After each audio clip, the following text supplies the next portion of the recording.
Okay, so now let's move on and let's take a trip. Since we already took a trip back to the 90s, let's stay there a little bit. So I was not expecting to hear that we were getting a reboot of Basic Instinct. I don't understand what is Hollywood's obsession with digging into old IPs and bringing it back. Like, okay, so we got I Know What You Did Last Summer coming out, or it's out already. Sorry, because it's like 10 o'clock at night as I'm filming this. But so there's this whole nostalgia thing that's going. But I was like, first of all, as young as I was in '93, I had no business watching some damn Basic Instinct. But child, I saw it. That and Sharon Stone's Coochie. Because remember that infamous leg cross, which has been parodied many a times, and it ended up in I think it was a spool called Fatal Instinct. But yeah, I had no business seeing this movie, that and Showgirls, but yet again, I did at my young age, my underage, young age. Oh wait, it came out in '92.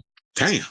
But anyway, so now, yeah, now apparently they're remaking this movie, and Amazon MGM Studios United Artists and Scott Stuber have acquired the rights. Now, Basic Instinct writer Joe Eszterhas is returning to pen a not yet titled reboot of the Paul Verhoeven helmed box office hit, which starred Michael Douglas as Detective Nick Curran and Sharon Stone as his case seductive prime suspect, Catherine Trammell, a manipulative crime novelist. And I'm wondering if they're going to stick with the fact that she was bisexual. So playing that up and showing that up in there. And I just heard that Michael Douglas retired, so he's no longer making. He's done with acting, which is good. Sometimes you're gonna know when to hold them or know when to fold them. I mean, look, we got older people out here still, for the first time getting. Well, I heard that at eight, I think how old is he? Harrison Ford. I think he's like 82. Just heard he was nominated for an Emmy for I think that 1923, whatever the hell the name of that damn show is, 1882. I don't know, one of them damn shows that's over there on Paramount Plus. And Kathy Bates at her age, when she's like what 78, I believe, the oldest person to ever be nominated for an Emmy, female. So older people out here, look, they tell you it gets greater later. So I don't know why people are trying to throw shade at older people. So they said, speaking of older, they said, quote, to those who question what an 80-year-old man is doing writing a sexy erotic thriller, the rumors of my cinematic impotence are exaggerated in ages. This is what Eszterhas said in a statement. I call my writing partner the twisted little man, and he lives somewhere deep inside me. He was born 29 and he will die 29, and he tells me he is sky high up to write this piece and provide viewers with a wild and orgasmic ride that makes me very happy. Well, here's the thing. I don't know why people think that when he's 80 years old, he's not dead. His brain still works. So why wouldn't he be able to sit up here and write some crazy erotic thriller? And the question remains is, are they looking to cast newer people to, I guess, play? Obviously, I guess they are, because they have to find a man to play the Michael Douglas role. And who would be interested in play it? Now, I don't know who that would be, but I was looking online and I knew the obvious one, even though I thought of it. But I think everybody thought of it, pretty much. A lot of people said that to play the Sharon Stone part, even though I would like to see Sharon Stone kind of come back for this part, though, in some sort of a way. Because remember what she did Basic Instinct 2, which was not good. um, a lot of people saying Sydney Sweeney should play the Catherine Trammell role, which I'm like, that's a good one. I've heard Margot Robbie. That would be a good one. Excuse me, that would be a good one. So those are the only two I could think of. Now, as far as like the male actor, I can't think of anybody off the top of my head who would be able to play that part. But I'd watch it. That's what I'll say, because it was like, yeah, I'll watch it when it come out if it's good. But the thing is, we don't know how the movie ended. Because remember when she got in the bed with him at the end, and that infamous ice pick chair. So it was like, okay, so Catherine Trammell did do it. But who knows? They might change it up. So anyway, they said Eszterhas is a Hungarian-American journalist turned screenwriter whose hit titles include so many movies that I've absolutely grew up loving. Flashdance, which came out in 1983, Jagged Edge, that was a good one. In 1985, and as stated, Basic Instinct, becoming known for his provocative style of screenwriting that explored themes of sexuality, power, and moral ambiguity.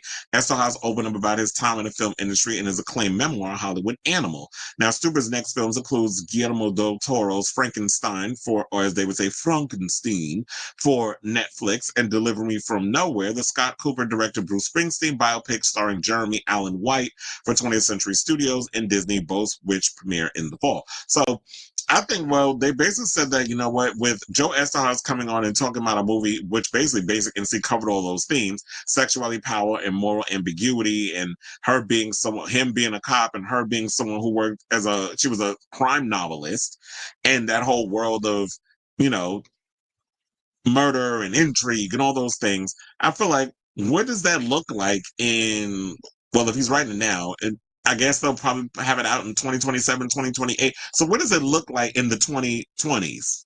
That whole world of sexuality, power, moral ambiguity. I feel like moral ambiguity has gone out the window for a while now. Like, that's just non-existent in this point. So as stated, you know what? I'm definitely looking forward to seeing this movie. I'm a fan of the original Basic Instinct. So I'm, you know, I always would roll my eyes, be like, look, why we got to keep getting remakes and all this other stuff, I guess. But at this point, I don't even fight it anymore. I'm just like, okay, they're just going, Hollywood going to do what they want to do. We either support it or we don't. If the movie sucks, at least we got the original movie that we can go back to and watch. Speaking of which, I think it's on like MGM Plus or one of those channel, or Prime Video. I gotta go check that out on it, because I was like, wait a minute, I could have sworn that I just saw it up there the other day, and I've been meaning to get around to it. Now, speaking of Sharon Stone, since y'all been talking about remaking Basic Instinct, you know what would be a good movie to remake, even though the original wasn't that? And this is the thing. I feel like, why don't they try to remake the bad ones? Y'all always remake the good ones. You always try to touch the classics because it's familiar. And people are like, oh, familiarity, yeah. But no, like, remake the new ones. Like, remake Waterworld. I have a sore spot with Waterworld. And shout out to Weird Al Yankovic, because he does a whole bit in his concert about Waterworld, and oh wait, it wasn't him. It was actually one of the artists that opened up for him that does like a Waterworld bit into about how he loves Kevin Costner and all those. So it was funny. But I think y'all should remake Sliver. Remember that movie? When Sharon Stone was in this building and Billy Baldwin was just hunching throughout the whole damn film, and they had like the cameras, and they were spying on the people in the building, and all the crazy stuff was going on. Now that's a movie that we definitely need a remake for, because with the exploration of voyeurism and tech, especially in this day and age, I think that is a perfect movie to actually look at and remake. Because even though the movie wasn't that great, I do have a soft spot for that film, so that could definitely use one. And look, these days we definitely need more sexually charged films, because the way they be talking about, oh, Gen Z not really sexual, child, trust to believe, yes they are. Y'all be out here hunching more than me. I never thought that the day would come when I would actually say that. But anyway, I say, well, let's say, what do you guys think of this story? Are you looking forward to seeing this new Basic Instinct reboot, or is this yet another film that's a classic that Hollywood need to just leave the hell alone? So whatever your thoughts are, let me know in the comments down below.